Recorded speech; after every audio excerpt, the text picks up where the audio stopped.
लोकसभेच्या निवडणुका झाल्यानंतर देशातलं महत्त्वाचं राजकीय रणांगण कुठलं होतं? महाराष्ट्र.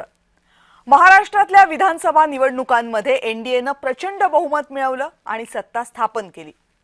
आणि आता एनडीएला वेध लागलेत बिहारचे.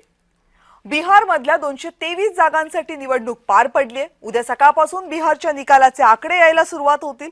उद्या दुपारपर्यंत बिहारमध्ये पुढच्या 5 वर्षांसाठी सत्ता नेमकी कुणाची याचं उत्तर मिळेल. तब्बल 20 वर्ष बिहारमध्ये सत्तेत असलेले नितीश कुमार पुन्हा एकदा भाजपच्या साथीनं या निवडणुकीतला सगळ्यात प्रमुख चेहरा आहेत. केंद्रामध्ये नितीश कुमार यांचा टेकू केंद्र सरकारसाठी अत्यंत महत्त्वाचा असल्यामुळे बिहारमध्ये नितीश कुमारांना भाजपशी जुळवून घेण्यात यावेळी फारशी अडचण आली नाही. पण नितीश कुमार यांचं वाढतं वय हे त्यांच्यासाठी इतर कोणत्याही आव्हानापेक्षा या निवडणुकीमध्ये जास्त मोठं आव्हान ठरलं. भाजपची बिहारचं मैदान भाजपसाठी कायमच अवघड राहिलंय, कारण उत्तर भारतामधल्या बहुतांश राज्यांमध्ये एकहाती सत्ता मिळवणारी भाजप बिहारमध्ये मात्र आजपर्यंत हा करिश्मा दाखवू शकलेली नाही.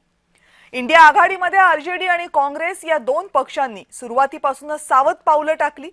जागा वाटपामध्ये दोघांमध्ये सगळं काही जुळत नाही असं वाटत होतं, पण जागा वाटप पार पडलं.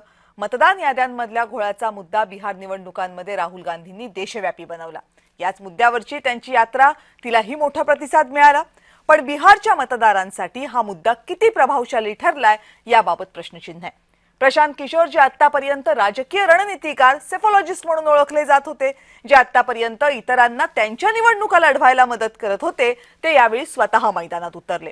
सुशिक्षित तरुण मतदारांना टार्गेट करण्याची त्यांची भाषा आणि भूमिका किती मतदारांना आकर्षित करते यावर फक्त प्रशांत किशोर यांचंच नाही तर इतर पक्षांचंही भवितव्य अवलंबून असेल. चिराग पासवान, एमआयएम, डावे पक्ष हे या रिंगणातले आणखीन काही महत्त्वाचे प्लेयर्स आहेत.